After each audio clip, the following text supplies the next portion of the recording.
알고 보면 쉬운 부동산 경매.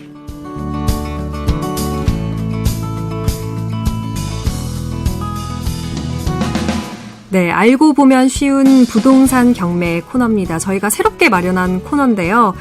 사실 부동산 경매, 이 경매라는 단어 자체가 조금 어려운 분야가 아닐까라고 생각하시는 우리 청취자 여러분들도 많을 것 같아서 부동산 경매가 그렇게 어렵지만은 않고 또 막상 알고 보면 쉬운 게 아닐까라는 그런 전문가의 의견을 한번 들어보면 좋을 것 같아서 저희가 마련해봤습니다. 한국경매연구소 원주사무소 신태호 소장과 함께하겠습니다. 어서 오세요. 예, 안녕하세요. 처음 인사드리겠습니다. 네. 앞으로 재테크의 한 도구인 부동산 경매에 대해서 이야기를 나눌 한국경매연구소 소장 신태호라고 합니다. 네, 잘 부탁드립니다. 제가 잘 부탁드리겠습니다. 네. 아니, 저희가 좀, 어려운 주제가 아닐까라고 처음에 생각을 하다가, 네. 그래도 요즘 이렇게 주변에 보면은 이 부동산 경매라는 단어가 굉장히 많이 보이더라고요. 네. 그래서 이제, 어렵지만, 다른 사람들도 아는데, 나도 꼭 알아야 되지 않을까라고 해서 저희가 예. 이렇게 모시게 됐습니다. 잘 부탁드립니다. 감사합니다. 네. 그러면 이제 첫 인사에 지금 부동산 재테크의 한 도구인 경매, 네. 라고 이제 부동산 경매를 소개를 해주셨어요. 네, 맞습니다. 네, 부동산 재테크 도구로 경매를 선택하신 이유가 혹시 있을까요?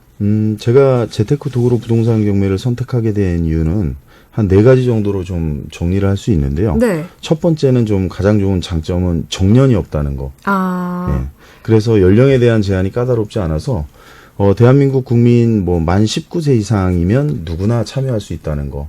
그래서 그게 첫 번째 장점이고요. 네. 두 번째는 좀 손쉽게 접근할 수 있다는 장점이 있습니다. 그래서 요즘에 이렇게 한 손에 보면 스마트폰 다 들고 계시잖아요. 그렇죠. 예, 스마트폰을 통해서 대법원 경매 사이트에 접속을 하시게 되면 원주에서 진행되는 경매 물건들을 좀 여러 개 보실 수 있고요.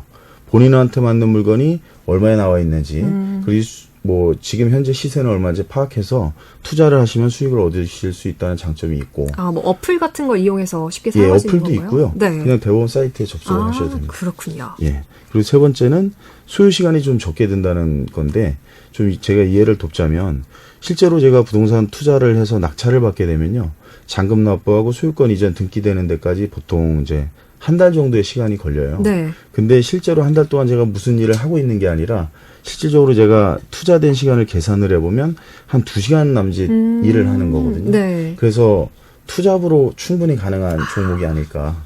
그리고 이제 마지막으로 4번째는 최고 중요한 얘기인데요. 시세보다 훨씬 저렴하게 살 수 있는 장점이 있습니다. 일반 매매 같은 경우에는 좀 그렇게 사긴 힘든데, 네. 부동산 경매는 일정 시간이 지나거나 아니면 요건이 충족이 되면 세일 기간을 주거든요. 네. 그래서 부동산을 세일해주는 기간이 있습니다.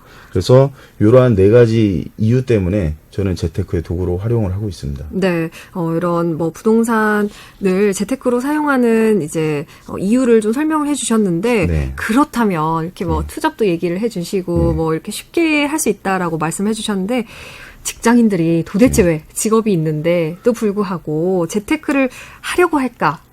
저 또한 관심이 있거든요. 직장인이지만 네. 이유가 있을까요? 제 생각에는 현재 직업에 대해서 네. 그 수익에 만족을 못하기 때문에 그런 거 아닐까요? 월급으로는 약간 이제 뭔가 집을 사고 그렇죠. 요즘 이제 부동산 값이 올랐으니까 그런 것들의 한계가 있기 때문에 라고 생각하시는군요. 그리고 지금 현재는 이제 고령화가 되었기 때문에 노후에 준비는 충분히 해야 되거든요. 네. 근데 이제 은퇴하시는 분들이 여기에 투자를 많이 하시게 되는데 그분들이 하나같이 얘기하는 게 뭐냐면 은퇴 후에 나의 지출 비용이 의료비가 늘어날 것이다. 그것이기 때문에 지금 젊었을 때 좀 재테크 투자에서 좀 노후에 대한 대비 차원에서 좀 접근을 많이 하시는 게 아닌가 생각을 합니다. 현실에도 지금 당장 이 월급에 만족을 못하더라도 못할 뿐만 아니라 그다음에 이제 노후를 대비하기 위해서 이렇게 재테크를 하려고 한다라고 설명해 주셨는데 네. 그러면 이 경매 어떤 수익 구조로 이루어지게 되는 건가요? 경매 수익 구조를 좀 말씀드리려면 일반 매매하고 좀 비교를 해드리면 쉽게 이해하실 수 있을 것 같아요. 네, 아까 또 일반 매매보다 훨씬 싸다고 말씀하셨잖아요. 맞습니다. 그래서 일반 매매 같은 경우에 예를 들어서 아파트 1억 원짜리를 매매를 하기 위해서 공인중개사 사무실에 맡기면 이제 1억 원이란 가격이 마음에 들지 않으면 손님들이 없겠죠. 그러면 주인이 입장에서는 좀 가격을 깎아줘야 되는데 깎아줄 수 있는 한계가 있다는 얘기죠. 그래서 뭐 1억짜리를 3천만 원 깎아서 7천만 원에 팔겠다. 네. 이런 주인들은 저는 지금까지 못 봤거든요. 그렇죠. 예. 그래서 많이 깎아도 한 500만 원 내외 정도. 근데 부동산 경매는 이와 다르게 제가 아까 말씀드렸다시피 1억 원의 아파트를 매도하려고 경매를 진행시키면 입찰자가 아무도 없을 때도 있어요. 가격이 마음에 들지 않으면. 그러면 이게 요건이 충족이 되면 세일을 해줘요.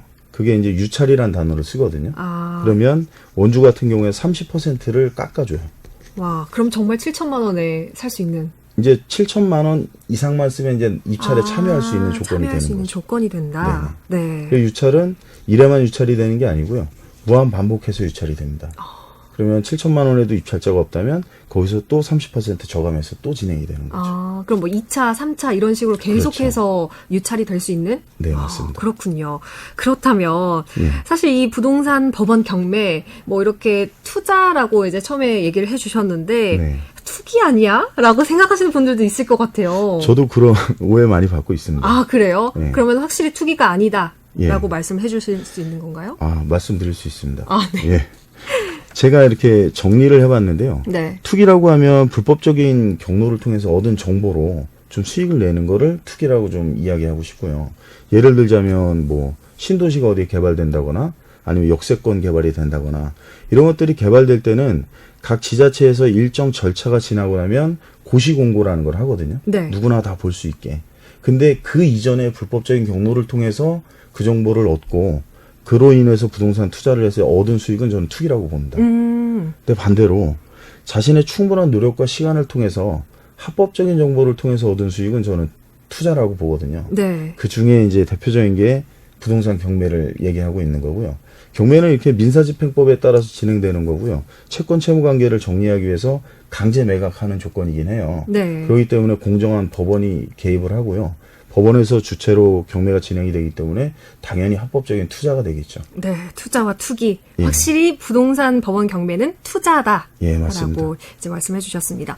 그렇다면 누구나 지금 이거 듣고 있는 청취자 여러분들께서 좀 이렇게 생각을 하시기에 내가 부동산 법원 경매 하면은 과연 성공할 수 있을까? 그럼 누구나 다 성공할 수 있다라고 여쭤본다면 어떻게 대답해 주실 건가요? 그런 질문도 많이 받는데요. 네. 누구나 성공할 수 있냐라고 얘기하면 저는 단호히 아니다라고 얘기합니다. 그래요? 지금 만약에 아나운서님도 저 성공할 수 있나요? 얘기하면 아닐 수 있다고 제가 말씀을 많이 드릴 것 같아요. 그래요? 그러면 그 이유 중에 네. 하나가 제가 법원 경우에 처음에 입문할 때도 저희 부모님이 했던 얘기가 있습니다. 뭐라고 얘기했냐면 경매하면 너 망한다. 주변에 누구 망한 사람이 많다. 이런 얘기 많이 하세요. 네. 근데 우리가 이제 연초를 생각해 볼게요. 1월 1일이 되면 대부분의 남자들은 금연 금주 계획 세우시고 그렇죠. 여자들은 다이어트 그리고 이제 그의 일환으로 재테크에 대한 계획을 많이 세우시는데 네. 그중에 요즘에 법원 경매 입문자들이 되게 많아졌습니다. 그래서 그분들이 퍼센테이지로 보면 100%라고 가정을 하면 연말에 가면 실질적으로 왕성하게 투자하고 계신 분들은 한 10%밖에 안 되세요. 그럼 나머지 8, 90%는 어떻게 됐냐? 중도 포기하셨거든요. 그래서 그분들하고 대화를 나눠보면 이유가 뭐냐면 남들 얘기만 듣고 너무 달콤한 수익에 이끌려서 막무가내식 투자를 많이 했던 것 같아요. 그래서 경매가 좀 어렵다라고 생각하시는데 어렵진 않고요. 일정의 부동산 지식을 좀 겸비하시고 경매에 대한 절차를 좀 이해하시면 누구나 충분히 수익을 낼 수 있는 구조인 거는 맞는 것 같습니다. 네, 어쨌든 이제 좀 기초적인 지식과 그런 것들을 좀 알아야 한다라는 말씀으로 정리를 해보면 될 것 같고, 네. 이제 투자할 때 좀 기본적으로 알아야 할 사항들이 굉장히 많을 것 같은데요. 첫 방송이니까 쉬운 내용 좀 짧고 간략하게 간단한 해주신다면? 거로 네. 해드릴게요. 저희가 이야기하는 것은 부동산 경매니까요. 네. 부동산에 대한 개념을 좀 알아보겠습니다. 네. 우선 제가 죄송한데 아나운서님한테 질문 한번 드려도 네. 될까요? 예. 그러면 부동산의 반대말은 뭐가 있을까요? 부동산의 반대말은 동산, 물건 그렇죠. 같은 거. 네, 맞습니다. 네. 정확하십니다. 네. 동산. 그러면 하나만 더 여쭙겠습니다. 네. 부동산과 동산의 차이점은 뭐가 있을까요? 제가 알기로는요. 네. 갑자기 자신이 없어지는데 동산은 확실히 이제 뭔가 눈에 보이는 그런 물건 이렇게 펜을 네. 제가 들고 있는 그런 것들이라면 부동산은 토지라던가 뭐 그런 건물 같은 움직이지 않는 것들. 네. 네. 사람들이 대부분 이제 답변을 주실 때 네. 부동산은 움직이지 않는 거, 동산은 좀 움직일 수 있는 거 이렇게 네. 분류를 많이 하시거든요. 그러면 아나운서님 오늘 출근하실 때 자동차 타고 오셨죠? 네. 자동차는 동산일까요? 부동산일까요? 움직일 수 있다에 해당하면 동산이 그렇죠. 아닐까요? 동산. 네. 그렇게 생각을 많이 하고 계십니다. 네. 그래서 오늘 제가 정리를 해드릴게요.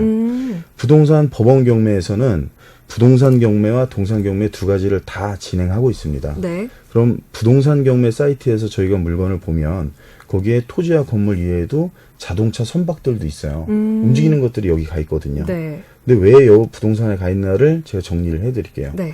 부동산은 움직이지 않는 것 이게 아니고요. 등기 등록이 가능한 것들.